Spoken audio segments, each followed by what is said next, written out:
Bueno, pues muy buenas tardes a todas y a todos.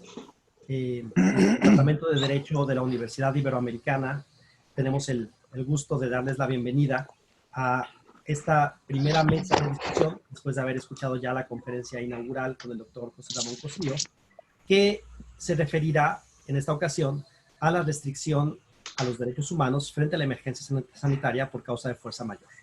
Voy a tratar de que la lógica de funcionamiento de esta conversación sea lo más ágil posible y que pues tratemos de ir entre todas y todos debatiendo cuáles son algunas de las implicaciones que tiene este proceso que enfrentamos actualmente.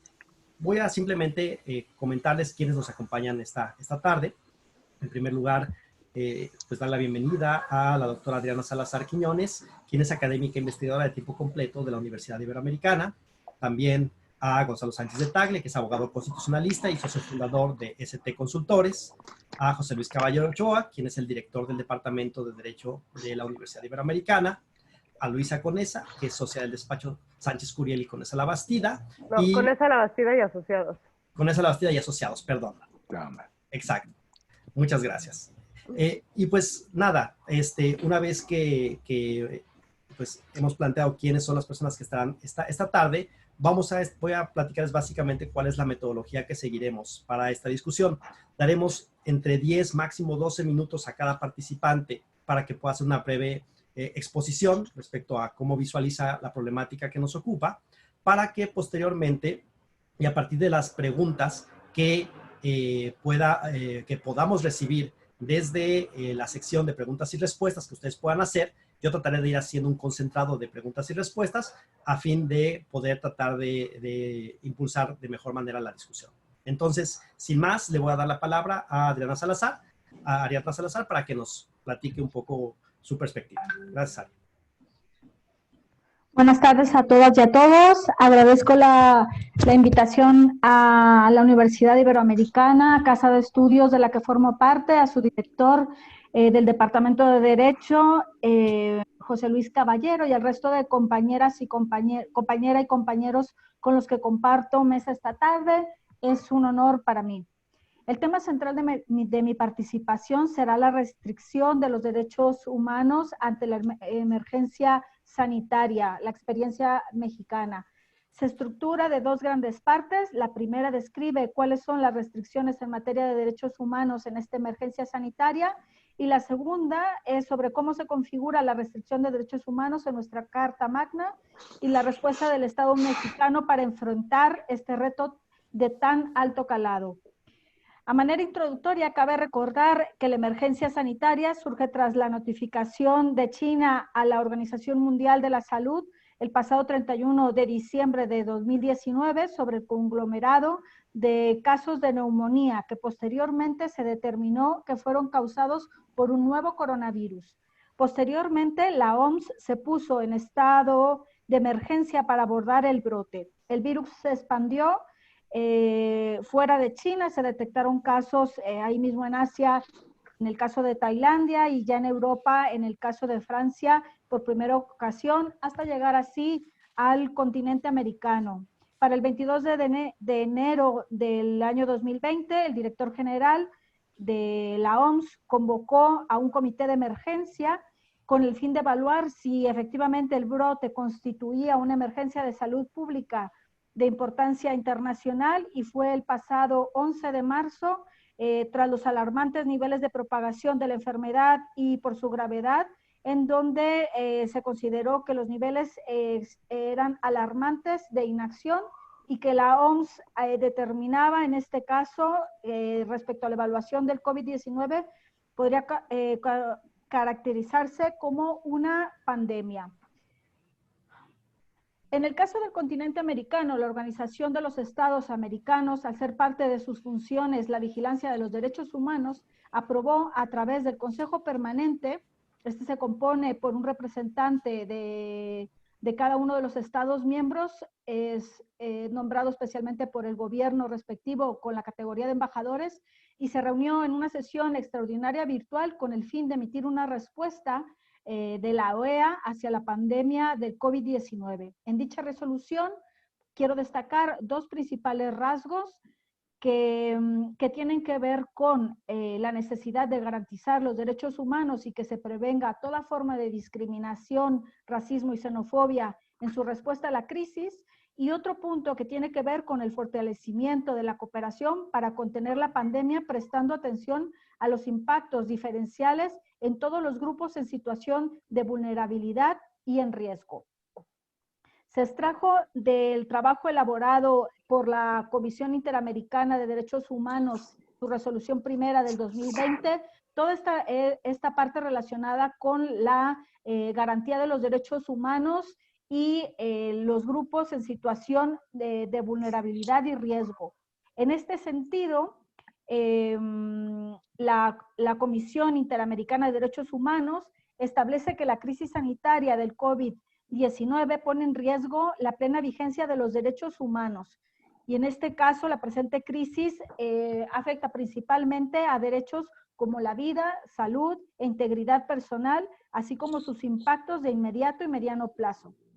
Es decir, que con el fin de proteger la vida, la salud o la integridad, se aconsejó evitar la propagación del virus y extremar las medidas de sanitización en los estados, y se vio la necesidad de evitar en mayor medida el libre tránsito. También se constriñeron derechos como el de asociación, reunión, derechos económicos, sociales, culturales, ambientales, educacionales, de libertad de expresión, religiosos, acceso a la información pública, y se ha recurrido al uso de tecnología de vigilancia para rastrear la propagación del virus y el almacenamiento de datos de forma masiva. Es decir, se priman los primeros derechos mencionados respecto a los segundos, debido a que, pues en este caso, el derecho a la vida se convierte en el más importante respecto a todos los demás, pues por el simple hecho de que si no puedes disfrutar la vida, difícilmente podrás disfrutar del resto. Por lo anterior, es necesario que exista, consideró la Comisión Interamericana, que existe una restricción o suspensión del ejercicio de los derechos y garantías, y debe de estar fundada y motivada en los términos de las distintas constituciones y ser proporcional al peligro al que se hace frente, observando en todo momento los principios como legalidad, proporcionalidad, racionalidad, publicidad, no discriminación, etcétera. En cuanto a las medidas de contención con el fin de establecer y prevenir los efectos de la pandemia, se han declarado en distintos países de América Latina, pues estados de emergencia, estados de excepción, estados de catástrofe, como es en el caso de Chile, o de emergencia sanitaria, a través de decretos presidenciales y normativa de diversa naturaleza jurídica, con el fin de proteger la salud pública y evitar el incremento de contagios.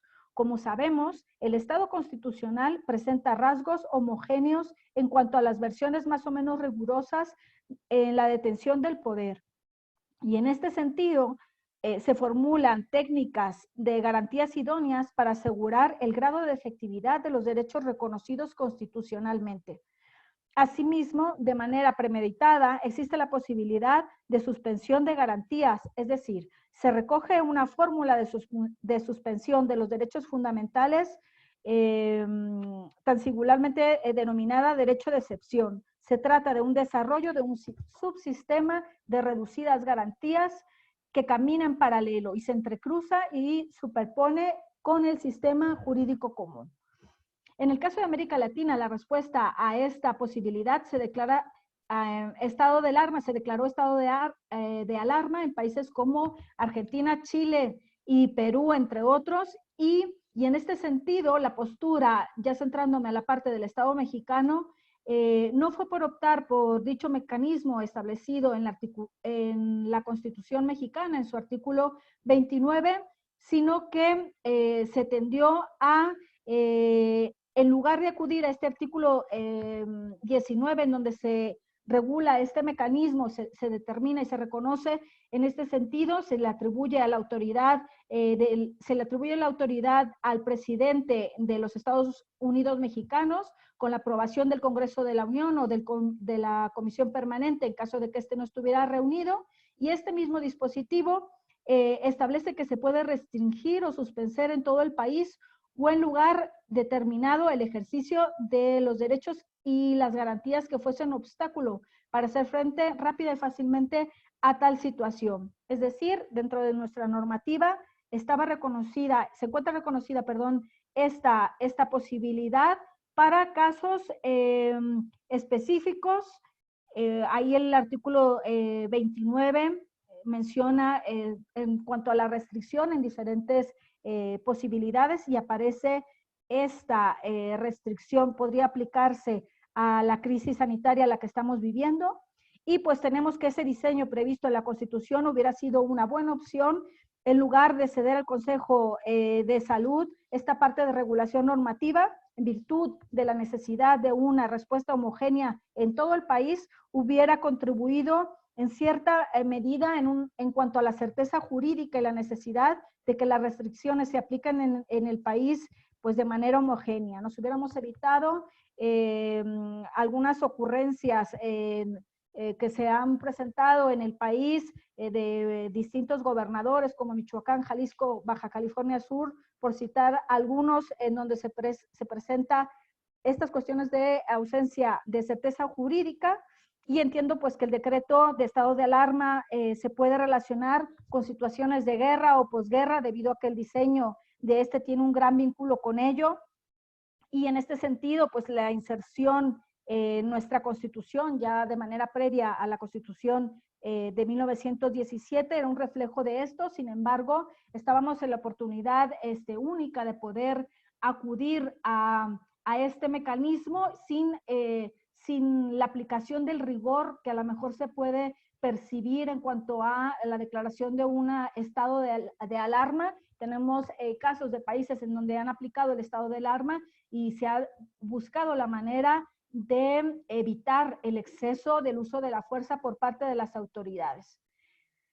En definitiva, pues la justificación de este mecanismo a la par de la afectación de las personas en situación de vulnerabilidad hubiera sido bastante favorable, en el sentido de que, como sabemos, en América Latina contamos con brechas sociales en cuanto a la pobreza extrema, que se convierte en un problema transversal en todos los estados de la región, así como la precariedad en el acceso del agua potable, saneamiento, inseguridad Ari, si quieres alimentaria. terminando, Sí. tienes un minutito todavía. Vale. La inseguridad alimentaria, las situaciones de contaminación ambiental y asimismo los altos índices de violencia generalizada. En este caso hemos visto los desafortunados casos de agresiones a personal sanitario dentro de los centros sanitarios y las amenazas en sus viviendas, y la cuestión reflejada en el vandalismo, como también el robo de supermercados. Y pues no se exime toda esta cuestión en cuanto a corrupción, la impunidad de problemas, la atención preferencial para el uso de la prueba del COVID y la atención médica que ha sido en este caso considerada por funcionarios de alto nivel. En definitiva, y por último, quiero precisar que la cuestión de las personas privadas de la libertad, pues ya de por sí se encuentran bajo una restricción de sus derechos, y en este sentido, ante la imposibilidad de la distancia social que se aconseja, se convierten estos centros penitenciarios pues en una especie de incubadora del virus. Entonces, pues definitivamente considero que hubiera sido necesaria establecer dicha estado de alarma debido a la decisión tomada por la OMS y las condiciones propias que nuestro país presenta. Por mi parte es todo. Gracias. Muchas gracias, Ari, por tu participación. Me parece que se ponen algunos puntos interesantes sobre la mesa y le voy a dar inmediatamente hasta por 10 minutos. A los 10 minutos les voy a avisar que les queda un minuto y les voy a sacar un pequeño cartelito para que sepan que ya estamos sobre el tiempo, ¿no? Entonces, hago la aclaración. Le damos la palabra a Gonzalo Sánchez de Tagle. Gonzalo, por favor, adelante. Muchas gracias, Ricardo. En primer lugar, las gratitudes. Quiero agradecerle al director de nuestro departamento, José Luis Caballero, a la gente de informática que nos ayuda a poder tener este webinar o este seminario virtual, y por supuesto a la Universidad Iberoamericana. Y para empezar, quisiera partir de una premisa que considero válida y casi obvia y evidente, que es que actualmente nuestros derechos fundamentales en alguna u otra medida están siendo restringidos. En primer lugar, por el Consejo de Salubridad General, o mejor dicho, en la persona del secretario de Salud como titular del Consejo de Salubridad General en términos de sus facultades constitucionales reconocidas en el 73, fracción 16, y por otro lado, por distintos gobernadores de algunos estados de la República. En ese sentido, pretendo en esta exposición contestar a 3 preguntas. La primera es si el Consejo de Salubridad General puede y tiene la facultad para restringir derechos, o en su caso y dadas las circunstancias excepcionales tiene que forzosamente actualizarse el artículo 29 de la Constitución, es decir, suspender las garantías, y en su caso si los estados tienen o no facultad para hacer lo que están haciendo. En primer lugar voy a hablar de esta última pregunta o de este último planteamiento sobre los gobernadores. Y la respuesta es que no tienen facultades para ir más allá de aquello que esté haciendo la federación. ¿Por qué? En primer lugar, hay que entender que la materia de salud y salubridad en términos generales respecto a lo que contempla el artículo 4 constitucional es una materia concurrente. Esa sería la normalidad. Y eso significa que tanto federación, estados e incluso municipios tienen facultades y competencias específicas en la materia en términos de lo que establece la Ley General de Salud. Ahora, vemos que distintos estados como Jalisco, Yucatán, Michoacán, Nuevo León, Tamaulipas, Durango, que, abro paréntesis, entre otras cosas son gobernadores de oposición, que eso nos podría dar mucho que decir y mucho para reflexionar, están emitiendo diversos decretos en los que se exceden de aquello que determinó por conducto de decretos la federación. En términos muy generales, están limitando de manera absoluta la libertad de tránsito al hacer obligatorio el confinamiento. En algunos casos proponen o establecieron la obligatoriedad de utilizar tapabocas. En Michoacán incluso se llegó al grado de establecer en este decreto la posibilidad de cerrar carreteras, y todas estas acciones o estas prohibiciones van aparejadas de las sanciones correspondientes, que en algunos casos son sanciones económicas, pero incluso puede llegar hasta arresto administrativo. En ese sentido, me parece que estamos ante un caos absoluto, porque por un lado la federación, sin mucha consistencia y mucha determinación por cuanto hace actos de autoridad, está tomando ciertas decisiones y nos emite como ciudadanos ciertos lineamientos de actuación, y por otro lado los gobiernos de los estados, ante tal lenidad o digamos imprecisión por parte del gobierno federal, están haciendo lo propio. Esto, hoy por hoy, pareciera no ser tan grave. Lo es, pero pudiera llegar el caso que haya detenciones arbitrarias, privaciones ilegales de la libertad, entre otras cosas. Ahora, en términos de nuestro marco normativo, ¿qué sí pueden hacer los estados? Porque hay una discusión sobre si los estados están actuando de forma correcta o incorrecta. La Ley General de Salud, tanto como la Constitución, prevé 3 mecanismos generales. Uno, digamos, regímenes para atender circunstancias como las que estamos atravesando. Uno se refiere en términos generales a la prevención y control de enfermedades, que se refiere a enfermedades transmisibles. Ahí sí los estados tienen facultades tanto como la federación. Lo mismo en el caso de medidas de seguridad sanitaria. Las medidas de seguridad sanitaria incluso llegan a facultar a los estados de la República a determinar medidas como el aislamiento, la cuarentena y, por ejemplo, vacunación forzosa de personas. Esa es la normalidad. Digamos que estas 2 instancias o estos 2 regímenes se actualizan en tiempos de normalidad. Existe, sin embargo, una institución, un régimen dentro de la Ley General de Salud que se denomina de manera expresa Acción Extraordinaria en Materia de Salubridad General.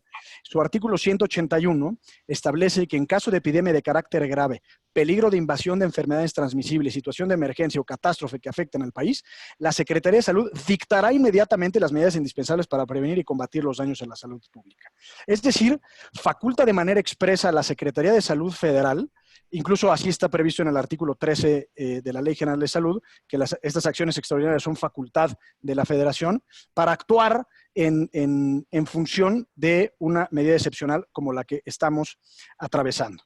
Ahora, Yo lo que sostengo es que esta situación excepcional, al momento en el que se actualiza una declaratoria de emergencia sanitaria, se expiden estas acciones extraordinarias, que por cierto son consecuentes con el inciso B de la fracción 16 del artículo 73, incluso su redacción es prácticamente la misma. Entonces podríamos pensar que esas acciones extraordinarias son a las que se refiere la propia Constitución. Se refiere, entre otras cosas, a la delegación de facultades especiales de la Federación a los estados. Y en ese sentido, y espero estar siendo claro, estas acciones extraordinarias lo que hacen es reconcentrar las facultades en materia de salubridad general durante el tiempo que dura la emergencia sanitaria en la Federación. ¿Eso qué significa? Que hoy por hoy los estados no pueden hacer absolutamente nada más allá que aquello que determine el Consejo de Salubridad General y la Secretaría de Salud Pública Federal. Lo contrario lleva a que sus actos sean ilegales y por lo tanto inconstitucionales, porque no tendrían una competencia específica, transgrediendo con ello el principio de legalidad, con las consecuentes sanciones o responsabilidades que eso pueda acarrear. Ahora, eso nos lleva a la segunda de las preguntas. Entonces, si tenemos que los estados hoy por hoy no pueden suspender derechos o restringir derechos más allá de lo que establezca el Consejo de Salubridad y la Secretaría de Salud Federal, entonces la pregunta es si el Consejo de Salubridad sí puede restringir derechos. Y regreso al propio artículo 73 de la Constitución, la fracción 16. Me parece que el inciso B en particular, leído en conjunción con la Ley General de Salud, habilita al Consejo de Salubridad precisamente en función de estas acciones extraordinarias para limitar un cierto rango de derechos y hasta una cierta medida, como por ejemplo la cuarentena, que en este caso es voluntaria, pero incluso podría implementarla como obligatoria, restricciones a la libertad de tránsito, a la libertad de asociación, que incluso la restricción a la libertad de asociación puede llevar una restricción implícita a la libertad de expresión, por ejemplo. En ese sentido, considero que sí, en efecto, el Consejo de Salubridad General tiene las facultades para restringir cierto ejercicio de determinados derechos. Y eso también nos lleva a evaluar el artículo 29 de la Constitución, la famosa suspensión de garantías. Porque el otro día discutía con un colega sobre si para restringir derechos en situaciones de emergencia es forzoso que se actualice el artículo 29 de la Constitución. Mi respuesta es que no. El caso, y esta es, digamos, la propuesta de mi intervención, es que el gobierno federal al día de hoy ha sido muy parco, muy impreciso en sus determinaciones a partir de los decretos que ha expedido en el Diario Oficial de la Federación de un mes para acá. No tenemos mucha certeza y al contrario me parece que la lógica y la dinámica con la cual está actuando el gobierno federal nos genera cierto grado de incertidumbre, como muestra el mismo hecho de que los gobiernos de los estados estén emitiendo sus propios decretos de suspensión de derechos. Y en ese sentido estamos, y pondría yo, en una situación de relativo caos, porque un gobierno estatal determina una cosa y el gobierno federal determina otra. Primera alternativa, que el Consejo de Salubridad General, por conducto del secretario de Salud, emita órdenes y determinaciones infinitamente más claras sobre su aplicación geográfica, su aplicación espacial y temporal. Pero en tanto que no lo está haciendo, considero que el artículo 29 de la Constitución es infinitamente una mejor institución jurídica en cuanto a su diseño institucional para hacer frente a una crisis de esta naturaleza. ¿Por qué? Recordemos que en el 2011, en el contexto de la famosa reforma en materia de derechos humanos, se reformó también el artículo 29 de la Constitución y para ponerle un mote claro y preciso, podríamos decir que la suspensión de garantías se hizo con perspectiva de derechos humanos. En ese sentido, para simplemente dar una referencia de lo que tenemos hoy, que son 0 controles democráticos, 0 contrapesos y prácticamente 0 responsabilidad por parte del Ejecutivo, ¿cuál sería la situación con una suspensión de garantías? Por un lado, por supuesto, la tiene que aprobar el Congreso de la Unión. En segundo lugar, el Congreso no es que solo autorice la suspensión de garantías, sino todas las medidas que va tomando el Ejecutivo Federal tienen que ser aprobadas por el Congreso de la Unión. Significa ambas cámaras. Por otro lado, Gonzalo, ¿mande? un minuto más tienes. Sí, por otro lado tenemos un catálogo de derechos que no pueden suspenderse, tiene que estar fundada y motivada y ser proporcional. El Congreso en cualquier momento puede dar por terminada la suspensión de garantías y esto es lo más importante, hay un control constitucional inmediato por parte de la Suprema Corte. Pensamos usualmente que, y con esto termino, que la suspensión de garantías implica una situación de caos, que haya insubordinación civil y que el país esté incendiando para llevarla a cabo. Me parece que las circunstancias por las cuales estamos atravesando se justifica perfectamente una actualización del artículo 29 constitucional, porque nos daría mucho más estabilidad, mucho más control, mucho más contrapeso, y todo ello dentro de un entorno plenamente democrático de participación de los poderes constituidos del Estado, de tal forma que observemos que es el Estado en su conjunto quien está haciendo frente a una crisis de esta naturaleza y no actos aislados del Ejecutivo Federal. Muchas gracias. Muchas gracias, Gonzalo. Y me parece que aquí se ponen sobre la mesa tres cuestiones muy importantes que seguramente seguirán siendo materia de atención de la mesa. Las pongo simplemente sobre la mesa para que las podamos discutir eventualmente. Y es básicamente si el Consejo de Salubridad General puede o no restringir derechos, y de hecho lo hace. La segunda cuestión es el ámbito de actuación que tienen los gobiernos de los estados en este contexto de emergencia. Y la tercera, que es muy importante, que fundamentalmente se pregunta sobre si deberíamos o no acudir al mecanismo de declaración de estado de emergencia establecido en el 29. Parece que son tres temas sobre los que vale la pena luego seguir apuntando. Y ahora le voy a dar la palabra a José Luis Caballero. Tienes el micrófono apagado, ¿eh? Así, lo hice muy ordenado. Ahora sí, muchas gracias, Ricardo, por el apunte y por la, digamos, anfitrionía tuya de la mesa, y estoy muy agradecido con quienes hemos podido organizar en conjunto este espacio. Me voy a permitir de verdad agradecerles a los organizadores, que somos varios profesores y profesoras del Departamento de Derecho, con quienes comparto la mesa, y muy especialmente a la Dirección de Comunicación Institucional y a la Dirección Informática de la Universidad Iberoamericana, que han sido piezas fundamentales para que podamos llegar al mayor número de personas. Adriana Rebolledo, desde luego, por estar detrás de esto también, desde la asistencia al departamento, a la dirección, y a quienes nos acompañan esta tarde. Yo voy a hablar de tres segmentos, tres temas. Ya los han tocado, Ricardo lo resumió muy bien. El tema evidente de que estamos viviendo una restricción cotidiana de derechos, fundamentalmente a partir de que el Consejo de Salubridad General, digamos, toma cartas en el asunto el 23 de marzo, después de un requerimiento de varias personas e instancias que lo veían un poco inactivo, y que ha ido, pues, a través de esos decretos, haciendo algunas cosas, algunas plausibles, otras no. Se ha criticado mucho, pues, la definición propia de la pandemia como una emergencia sanitaria y no como una contingencia, lo que causaría cierta actualización de los supuestos de la Ley Federal del Trabajo en relación con la suspensión de labores y los salarios. Se ha dicho muchísimo que digamos, el listado de restricciones que el decreto del propio Consejo de Salubridad General o en la persona del secretario de Salud, como decía Gonzalo, han sido muy endebles y muy difusos, con lo cual no tenemos mucho la certeza, además de estas actividades esenciales, que más se puede hacer. Y bueno, está la injerencia de los gobernadores, evidentemente fuertísima, tan fuertísima que, por contraste, la jefa de gobierno el otro día, en una declaración que a mí me parece tremenda, que haciéndolo bien, digamos, pero el que llegara a decir que el gobierno de la Ciudad de México, por su vocación democrática, no iba a llegar a toques de queda. Bueno, no puede llegar a toques de queda, no tanto por la vocación que le imprima cada gobernante, no puede llegar a toques de queda porque eso no está en las facultades.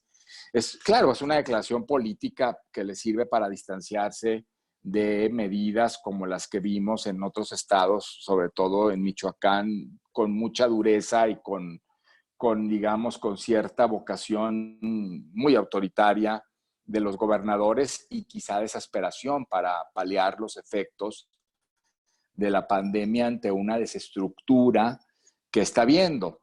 Me parece que ya el Consejo de Salubridad en general zanja en el decreto del 21 de abril, el secretario de Salud algunas cosas porque va ordenando exactamente también qué pueden hacer las entidades federativas en un ámbito de mayor coordinación. Eso entonces estamos con ese, digamos, ese efecto. Pero para mí el tema de principio es que en realidad nosotros constitucionalmente tenemos, y lo he conversado mucho con Ricardo Ortega, una vaguedad tremenda en el tema de las restricciones y en el tema de la suspensión. También esto digamos, una cuestión que puede ser doctrinal, pero que está ahí en el texto constitucional y en donde nos hemos movido en aguas de veras turbulentas o en pisos muy pantanosos.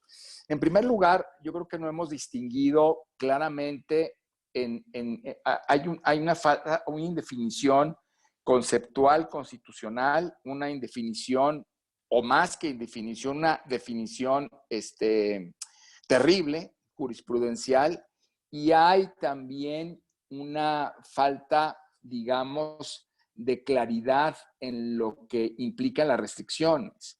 Porque yo lo que pienso es que en realidad nos encontramos frente a un esquema de suspensión de derechos.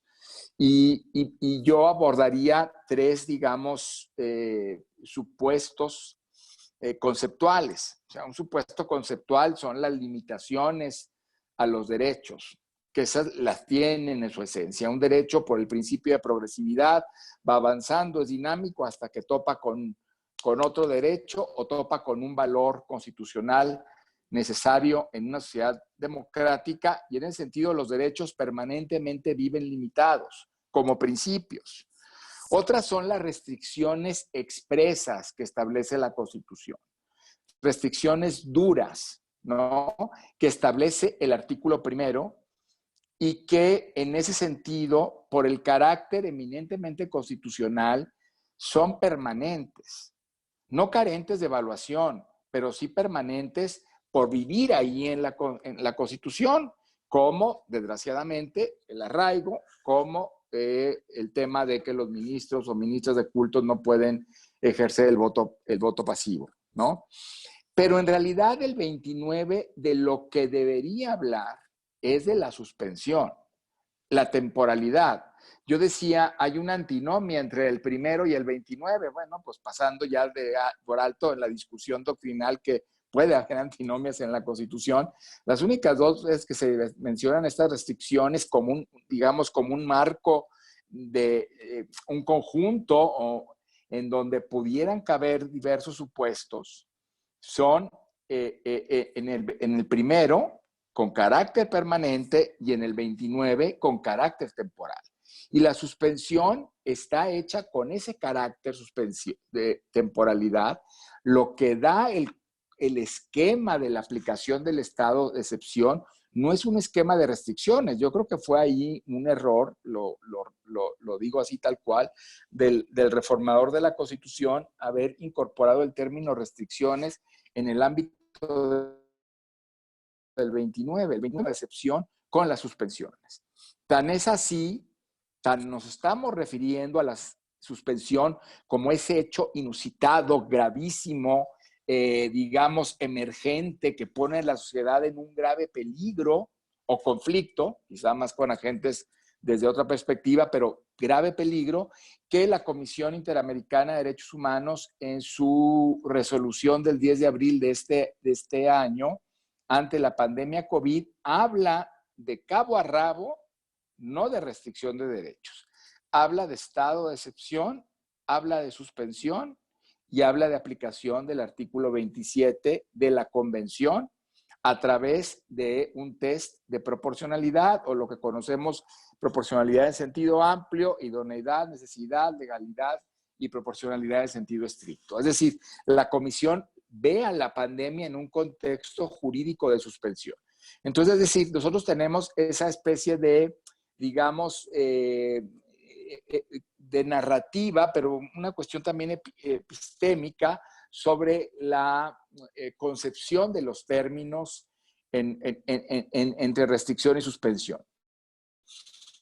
Además, claro, si a eso le añadimos la definición jurisprudencial de las restricciones en esta especie de guerra de las fuentes, en donde la Corte decidió que si había una restricción en la Constitución que contraviniera un tratado internacional, primaba la restricción, con lo cual nos hemos, además de tener la Corte una constitución distinta a la mexicana, porque la mexicana no pone a contender a la Constitución con los tratados internacionales, sino la Constitución mexicana habla de un bloque para efectos de la observancia de los derechos y para efectos de la interpretación, pues tenemos también jurisprudencialmente un gran problema, porque las restricciones a partir de esa jurisprudencia carecerían de toda evaluación y de una posibilidad de ser transitadas por mecanismos evaluatorios jurídicos que pudieran estimar rápido su pertinencia.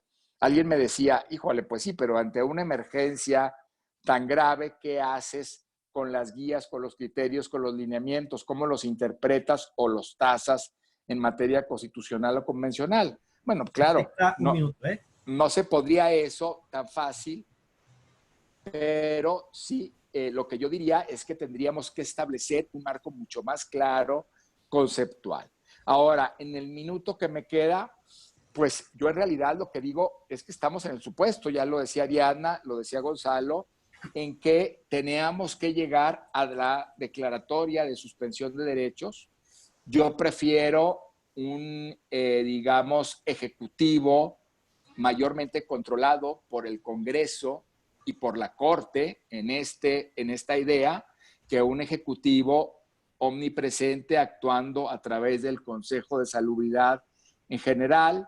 Yo prefiero una nota de aplicación un esquema de aplicación del 29 a través de instituciones protectoras de derechos y qué derechos realmente se suspenderían, que estas ambigüedades, ¿no? Y finalmente yo creo que en realidad también hay un tema gradual, porque tanto el 73 fracción 16 como el 29 hablan de una emergencia.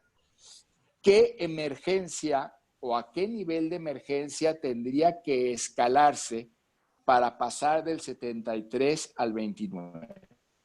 Esta emergencia sanitaria, ¿de qué grado tendría que ser para pasar a la emergencia social del 29? Es una gran incógnita, pero ¿qué tanto tendríamos que escalarla si estamos en una situación de pandemia como la que estamos? Hasta ahí me quedaría con esta reflexión. Gracias. Muchas gracias, José Luis. Y me parece que se fortalece esta pregunta, la disyuntiva entre establecer mecanismos de suspensión de derechos, la necesidad y la seguridad que podrían generarlo, o el generar un mecanismo de incertidumbre como el que parece que se ha venido desarrollando en los últimos días. Muchas gracias, José Luis, y le doy la palabra ahora a Luisa. Adelante, por favor. Hola, muchas gracias. Bueno, me uno a los agradecimientos por la invitación. Bueno, particularmente yo que no soy de casa, agradezco mucho que me hayan invitado a tener esta plática. Pues creo que se han tocado temas muy relevantes y creo que con puntos de vista que en alguna medida coinciden, ¿no? O sea, esto es que sería una mejor medida, una medida más deseable acudir a la suspensión de garantías en el supuesto que nos encontramos. Y yo, un poco para problematizar, sin necesariamente hablar de una conclusión o de otra, a mí me parece que en un primer momento se trata de ámbitos de aplicación distintos. Esto es, el Consejo de Salubridad General pues se detona su competencia cuando estamos hablando en materia de salud, ¿no? Y parece que el 29 pues está hecho para supuestos que creo que podrían incluir salud, pero que se piensa como en un sentido más amplio, ¿no?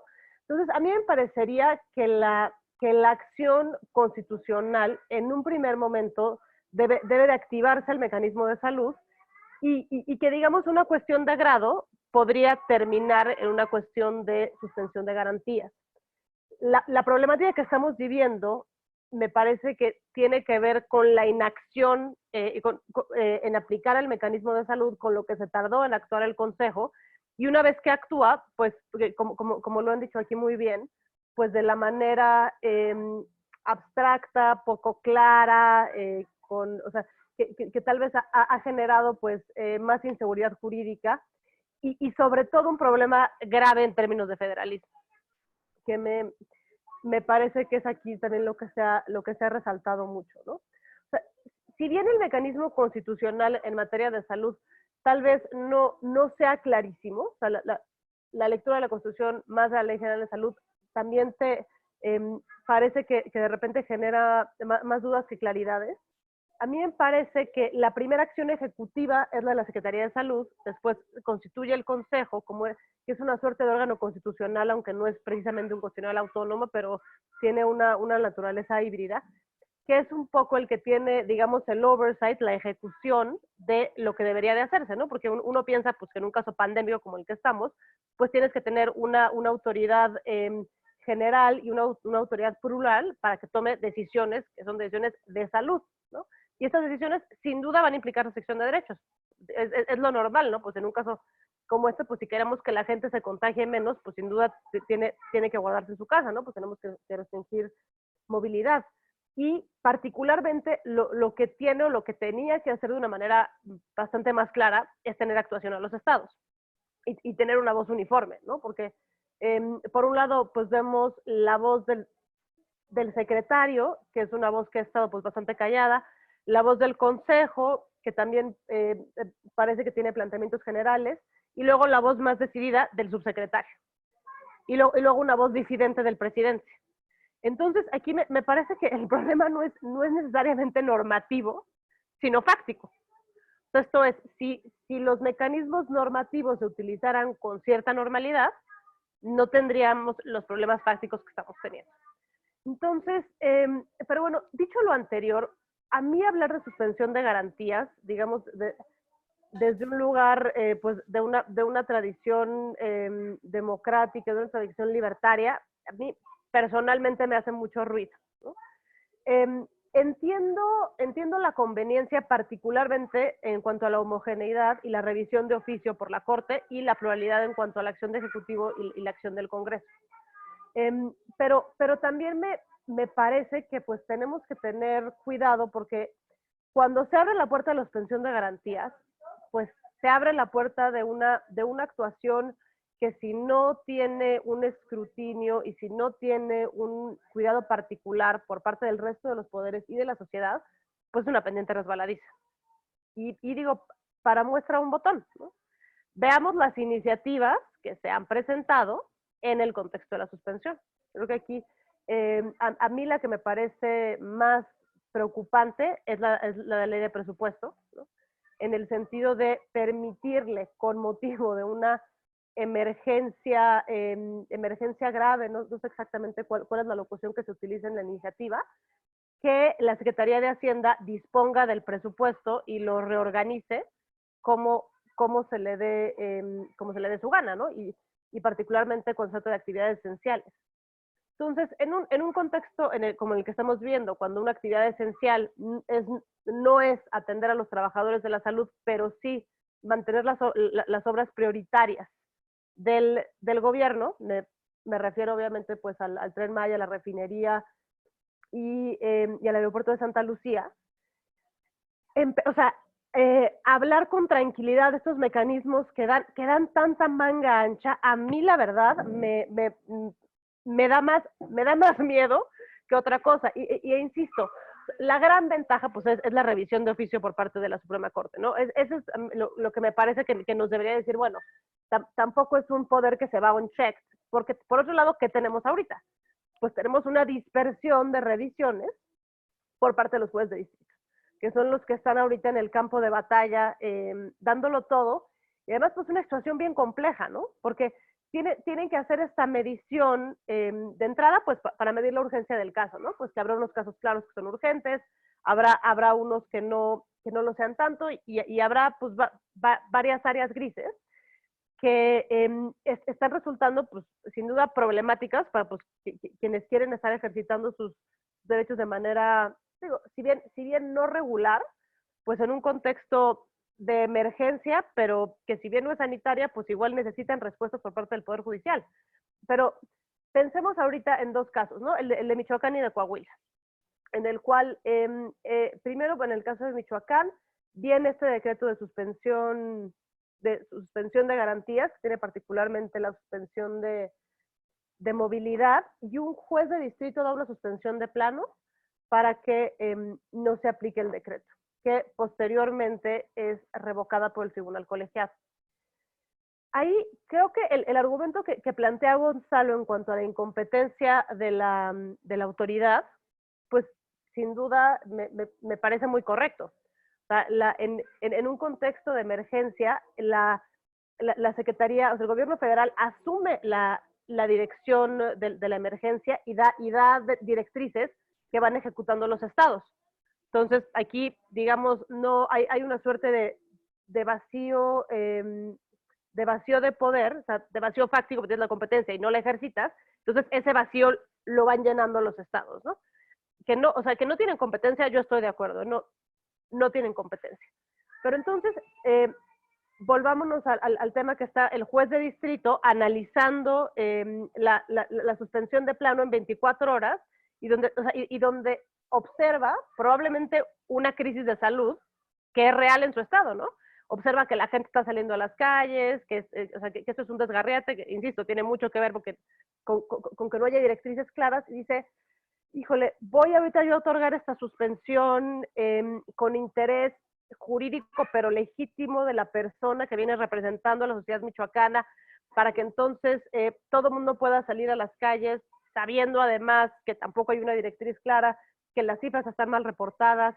O sea, creo que ya estamos en el límite del límite de los problemas jurídicos a los problemas fácticos, porque te digo, jurídicamente me parece impecable decir, oye, esta es una orden que es clara de una autoridad incompetente, doy la suspensión de plano, va. Pero por otro lado, pues tienes otra serie de problemas fácticos. Y creo que también tendría que ver con el grado de la restricción. Una cosa es decir, bueno, hay una restricción de movilidad, y otra cosa es que se aventara se suspenden todos los derechos. Ahí creo que sería una decisión pues, un poco más fácil para un juez. Digo, pues en este caso lo revocaron.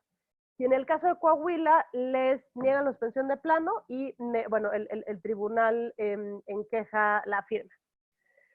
Entonces, creo que como un poco más que tener yo una solución, y creo que pues tampoco es que aquí ninguno de los otros vengamos a dar certezas, porque es un poco más un tema de problematizar y de dar un poco de luz sobre todo lo que está pasando. Creo que debe de ser ahora, pues obviamente el Poder Judicial el que esté particularmente vigilante sobre esto que está sucediendo. Los jueces de distrito tienen que actuar con mucha responsabilidad, pero también sobre todo las personas tenemos que actuar con mucha responsabilidad. Ese es un poco el otro tema, ¿no? Tenemos que usar responsablemente el juicio de amparo si lo que queremos es cuestionar las decisiones de la autoridad. Tenemos que hacernos responsables de nosotros mismos en cuanto a las medidas que tomamos, y también hacer un llamado a que sea la autoridad pues, la que resulte mucho más clara y mucho más asertiva en cuanto a lo que sí resulta indispensable hacer o no. Porque también lo cierto es que ahorita estamos en la oscuridad. ¿Por qué? Porque en México es el último lugar en el mundo sobre las pruebas que se están haciendo, porque no dejan que entren pruebas individuales, entonces la restricción de los datos es enorme. Entonces, por un minuto, perdón. Perfecto. Por un lado, este discurso de que nos ha ido súper bien porque tenemos 10,000 contagios, pero pues la letra chiquita es que este es multiplicadores por 10. Entonces tenemos 100,000. Entonces, claro, si el gobierno federal no da este flujo de información, que es el que la debe de concentrar, también la impresión de la gente es que, bueno, pues en realidad, pues 10,000 no son tantos, entonces mejor si salgo a la calle. Entonces, un poco, pues, pensar lo mismo, que ahorita pues, los jueces de distrito tienen decisiones muy difíciles, y que también seamos muy cuidadosos, porque ahorita pues empiezan las iniciativas, la iniciativa que se presenta de suspensión de garantías, una es que la Jucopo pueda decretar la suspensión, lo cual es una locura, esa ya la retiran. La otra que presentan ahora después es que los estados no puedan hacer nada para modular la suspensión. Entonces, nuevamente pues empiezan las preguntas de federalismo, y por último, el tema más importante, que es el tema de recursos, ¿no? O sea, que la federación me está me diciendo que tengo que ejercitar competencias en el sistema concurrente de salud, pero ¿dónde está la lana para que lo haga? Y esa es una realidad que está viviendo diario, y pues, les platico que aquí habemos despachos de abogados que estamos representando pro bono médicos para que se les dé los mecanismos necesarios para que lleven a cabo su labor. y pues no se los dan. Y bueno, pues creo que esas son las cosas que tenemos que pensar. Gracias.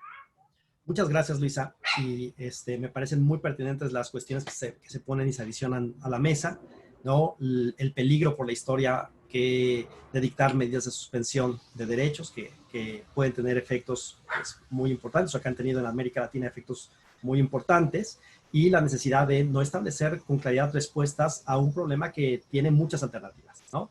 Finalmente, pues me tengo que dar la palabra yo mismo, porque estoy en esta calidad de dual de moderación y participación, y voy a tratar de autorregularme. También les pido que si me llego a pasar me lo digan, pero voy a poner mi tiempo en este momento para no excederme. Me voy a avisar a los 10 minutos, que me queda también un minuto adicional. Bueno, a ver, quisiera yo puntualizar algunas cuestiones que ya se han puesto sobre la mesa y que me permitirán abordar y complementar algunas otras desde la perspectiva sobre todo de los estándares internacionales, ¿no? Mucho se ha debatido, por ejemplo, sobre cuáles deberían ser los mecanismos idóneos para atender las consecuencias derivadas de una pandemia como la que vivimos. Y mucho se ha planteado qué tipo de cosas puede echar mano el Estado para enfrentar una situación de gravedad. Lo primero que quiero poner sobre la mesa es lo siguiente. No se pueden construir mecanismos para atender una emergencia en medio de la emergencia misma. Creo que es un poco lo que apuntaba hace un momento Luisa. Es decir, es como si a mitad de una tormenta los pilotos de una aeronave tuvieran que diseñar instrumentos y mecanismos necesarios para enfrentar las condiciones adversas que enfrentan en plena tormenta. Por eso, una cosa más o menos obvia es decir que los estados suelen contar con herramientas que se encuentran en sus marcos legales y que se suelen construir mucho antes para enfrentar situaciones de gravedad. Los instrumentos con los que cuenta el Estado pueden básicamente ser buenos o malos, pero son los que hay. En el caso mexicano, desde el ámbito de los derechos humanos, parecería que el Estado contaría con al menos dos tipos de alternativas que creo que se han puesto sobre la mesa. La primera implica adoptar acciones desde el marco de normalidad constitucional, es decir, acciones que conserven la plena vigencia del Estado constitucional, que mantengan con claridad la separación de poderes y la vigencia de contrapesos necesarios para una democracia. Desde luego, la normalidad constitucional impone resguardar plenamente los principios de federalismo que también ya se han apuntado. La segunda opción, pues, implicaría recurrir a los mecanismos conocidos como los llamados estados de emergencia. Tradicionalmente, los estados de emergencia se han establecido a nivel internacional, y esto es importante, para reconocer la posibilidad de que los estados suspendan derechos. En México, como ya lo apuntaba también José Luis, la Constitución Federal en su artículo 29 establece el procedimiento para determinar la declaración de estados de emergencia, que curiosamente aplica el mismo tratamiento a la suspensión y a la restricción de derechos. Por ello, parecería entonces que el Estado mexicano, si el Estado mexicano desea enfrentar la pandemia desde la perspectiva del marco de normalidad constitucional, en principio, pues no contaría constitucionalmente con la posibilidad de establecer ninguna restricción a derechos. Y si quisiera hacerlo, pues tendría que acudir previamente a una declaratoria de restricción o suspensión de derechos de acuerdo con el procedimiento del artículo 29.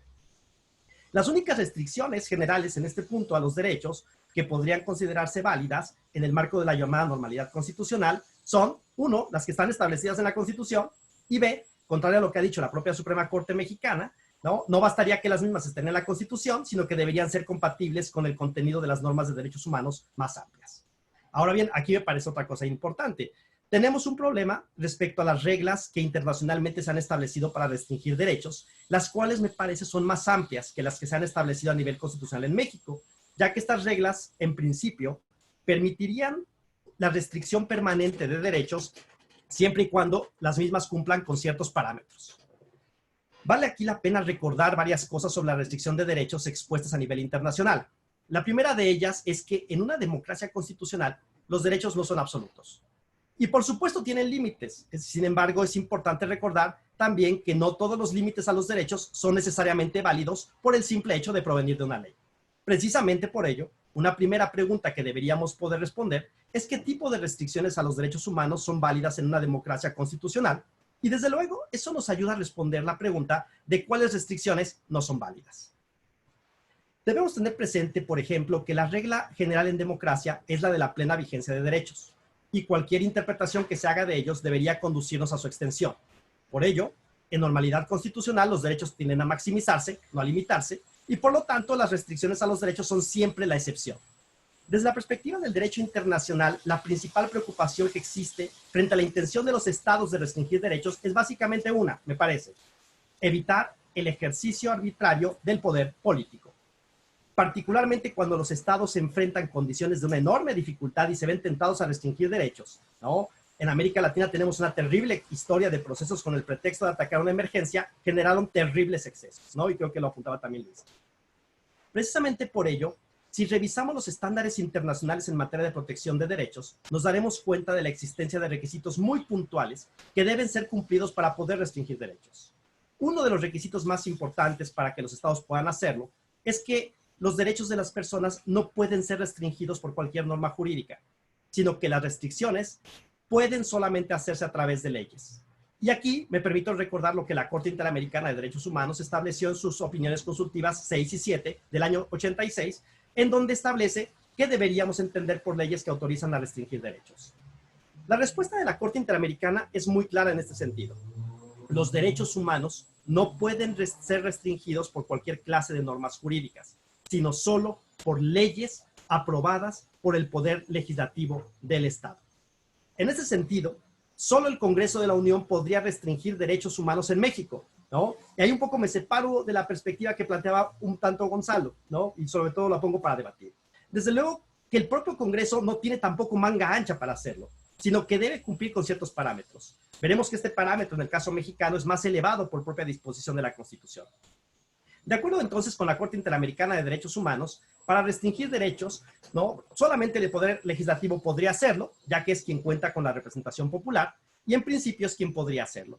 Pero además, tales restricciones deberían sujetarse a ciertos parámetros. No basta, dijimos, que una restricción se encuentre en la ley, sino que las mismas deberían superar un test que nos permita preguntarnos por la legitimidad y proporcionalidad del objetivo. El objetivo de la restricción debería ser explícito y presentarse vinculado con una necesidad imperiosa para la democracia que justifique esa interferencia.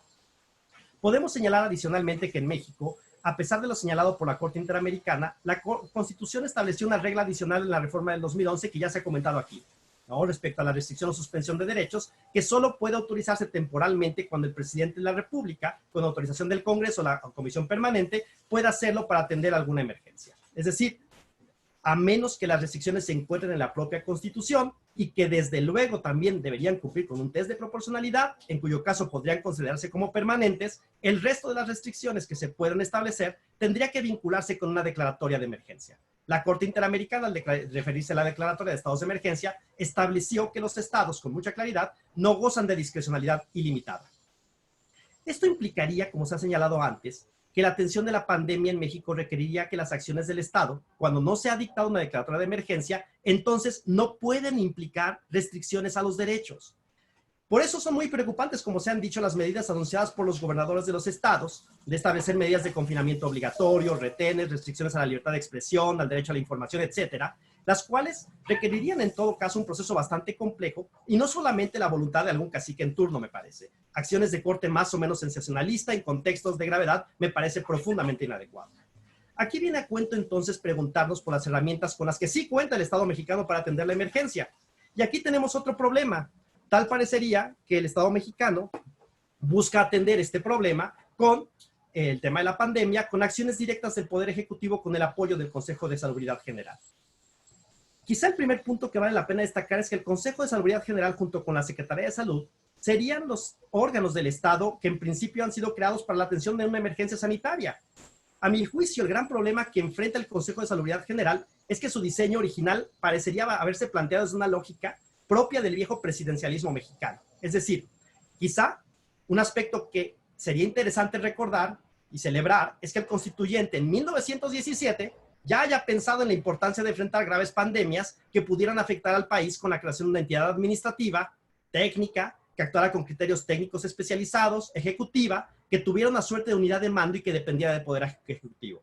Eso me parece razonable. Establecer una entidad técnica que se haga cargo junto con la Secretaría de Salud de tomar decisiones relevantes para enfrentar una pandemia parece sensato. Sin embargo, hay otro aspecto dicho de paso. El mecanismo, que de paso ya también dije, el mecanismo del Consejo de Salubridad General es profundamente viejo. Es un mecanismo que data de 1917 y no está pensado desde las bases del constitucionalismo moderno. El problema aparece entonces cuando pensamos en los límites que ese Consejo de Salubridad debería tener para atender los casos como la epidemia o pandemias como las que hemos padecido, como la que padecemos ahora. Un problema muy importante es que la atención de la pandemia por parte del Consejo General concentra un enorme poder en manos del Poder Ejecutivo. que parece razonable para enfrentar condiciones de emergencia, pero que al carecer de contrapesos y mecanismos de control, podría generar problemas muy importantes. No olvidemos que la regulación del Consejo de Salubridad quedó inserta en un apartado que regula los temas sobre los que tiene competencia el Congreso de la Unión, y en donde parecería que el Consejo de Salubridad se sitúa como una suerte de excepción de las facultades generales del Congreso para legislar en materia de salubridad general, que además afectan profundamente la lógica del federalismo. Parece ser entonces que el gran reto del Consejo de Salubridad consistirá en atender la pandemia con un conjunto de medidas de carácter ejecutivo que no pueden tener el efecto de restringir derechos. He revisado los decretos que se han expedido desde el Consejo de Salubridad y la Secretaría de Salud y parecería que muchas de las disposiciones que han emitido tratan o tienen la intención de no establecer restricciones a los derechos, aunque de facto me parece que no lo logran. Es decir, sí están restringiendo derechos. Sin embargo, y se me acaba el tiempo, tengo un minuto adicional, existen otras, particularmente en el decreto, que da cuenta al inicio de la fase 3, que incorporan elementos que sí afectan, me parece, directamente libertades de manera mucho más frontal. En otras palabras, las facultades del Poder Ejecutivo parece que se sitúan y se está atendiendo la emergencia en el filo de la navaja. Me parece que no es tiempo de reducir la legitimidad técnica del manejo de la epidemia, porque estamos en una situación grave, y que por el contrario hay que fortalecerla, pero de cara al futuro es importante tener presente qué medidas son necesarias para controlar una epidemia que podrían implicar ciertas restricciones a derechos. Aquí nuestros instrumentos de navegación me parece que revelan ciertos problemas que en algún momento con más calma tendrán que ser atendidos. Vale la pena reconocer como una idea importante desde el gobierno federal la idea de no apostar a medidas punitivas que impliquen una restricción desproporcionada de derechos. Me parece que eso hay que dejarlo también muy claro.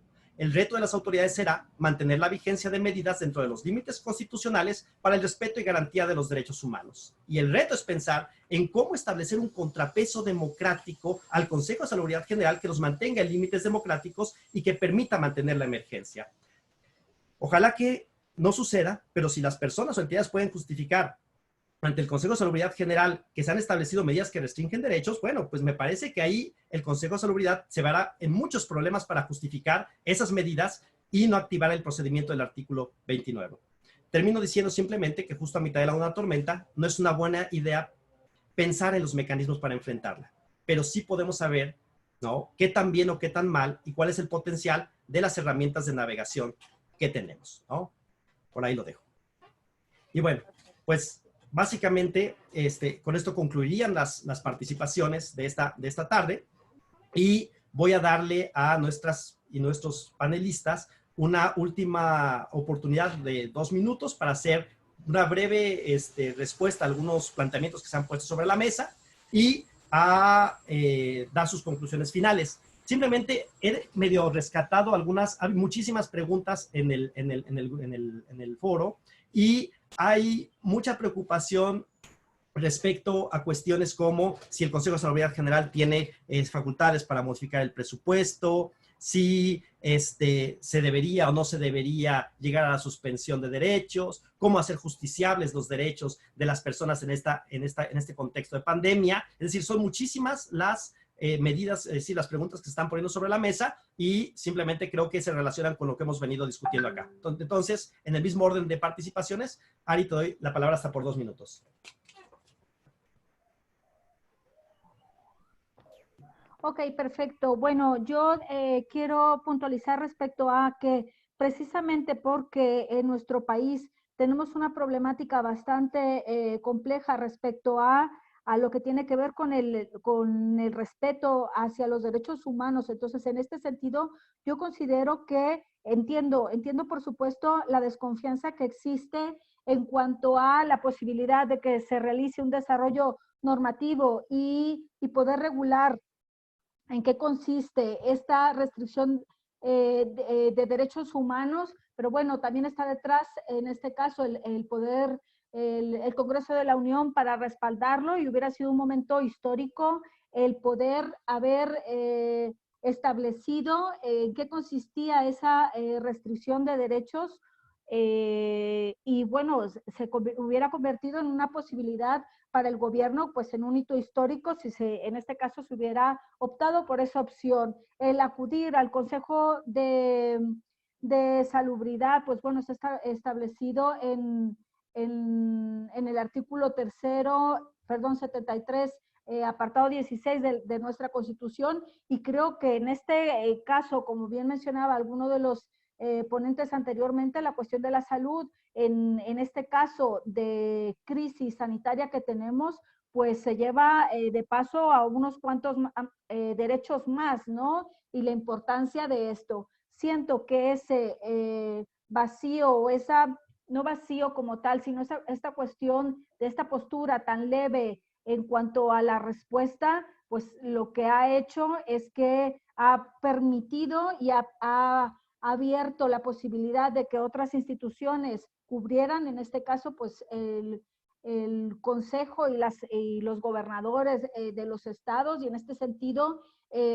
siento que la problemática pues se ha convertido en una cuestión en donde el incendio se ha ido apagando a cubetazos, ¿no? Y con la incertidumbre de todo lo que tenemos por delante. Por mi parte es todo. Muchísimas gracias.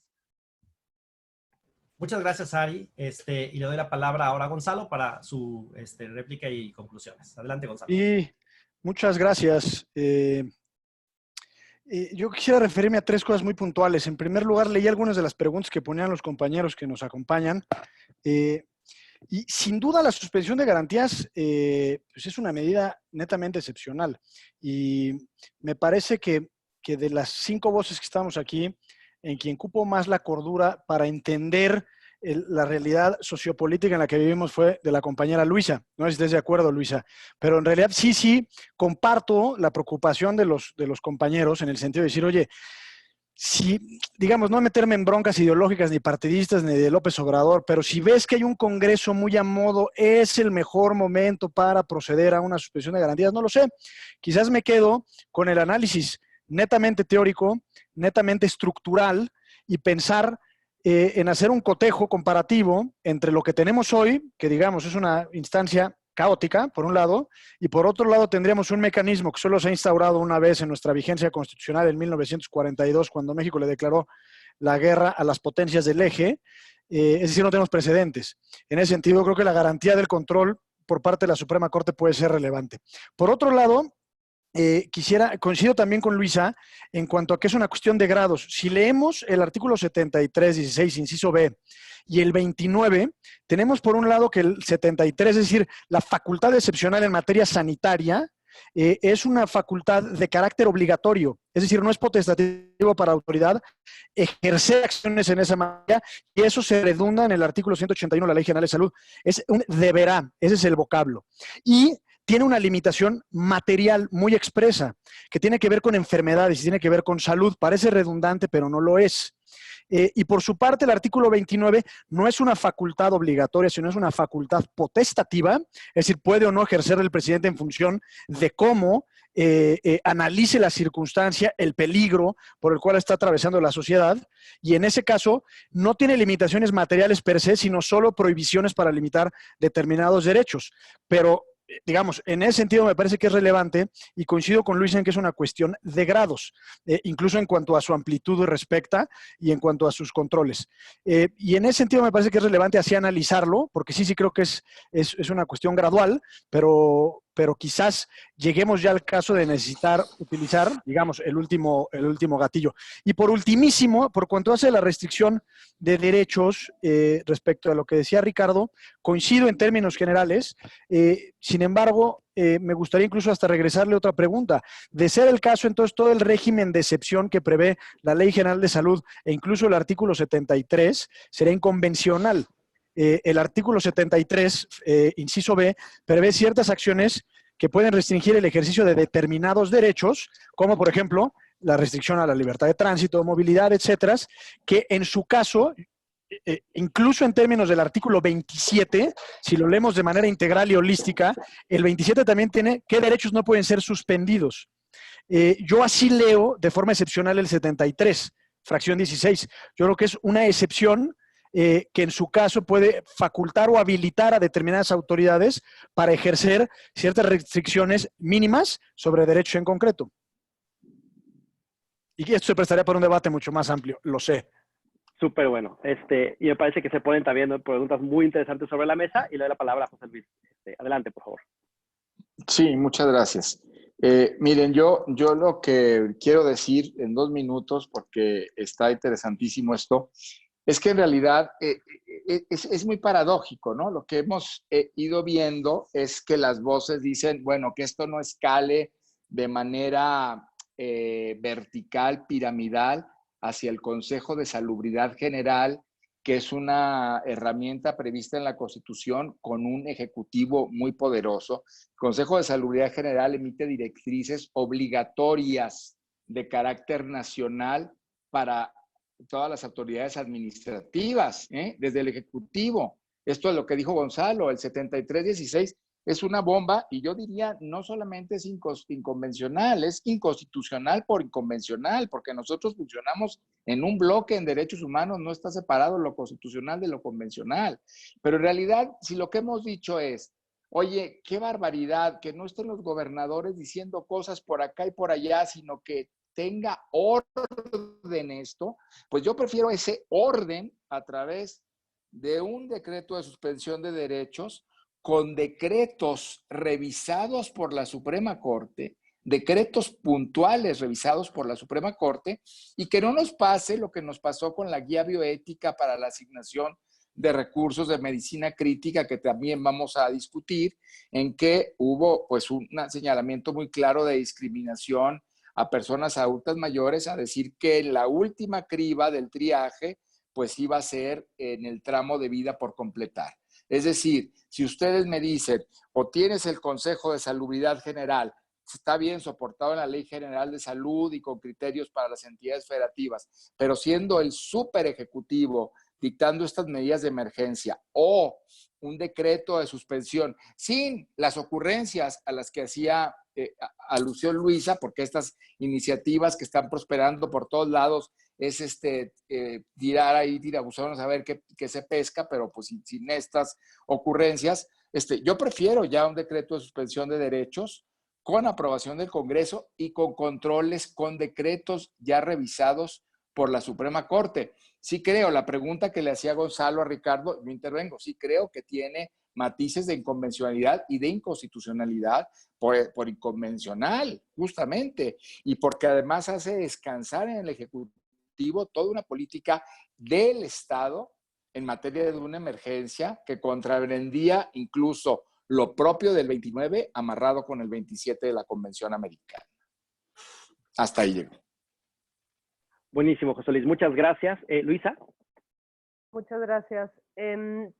Bueno, un par de cuestiones, particularmente una que están preguntando, haciendo referencia a lo que dije, que si usted responsablemente el amparo es una invitación a no salir de sus casas. Yo no ese es el sentido de mi observación, sino es entender pues, que estamos todos en una situación de crisis, y ese todos es todos los ciudadanos, todos los jueces, todos los magistrados, el sistema mismo, ¿no? Todos estamos entrando en una nueva realidad, y en ese sentido, Ricardo, creo que tu llamado a, o digamos tu puntualización de que este es un mecanismo de 1917 que no está hecho para esta realidad, pues creo que es muy buena. O sea, esto es, si para algo nos debería de enseñar esta crisis, entendiendo que esta crisis es la primera de lo que pueden ser muchas crisis, es que este mecanismo se tiene que reformar, ¿no? O sea, porque incluso aquí estamos, ¿no? 5 personas que hemos estudiado y leído y que estudiamos derecho y tenemos dudas sobre cómo se debe aplicar el procedimiento. Entonces, digamos, ahora piensen pues, los médicos, las dudas que pueden tener, en fin, o sea, y es precisamente todo este desorden el que nos está llevando a pensar que tal vez sería mejor una suspensión de garantías. No, yo creo que lo que mejor sería eso, no, que haya un mecanismo de salubridad mucho más claro para no tener que llegar a una suspensión de garantías.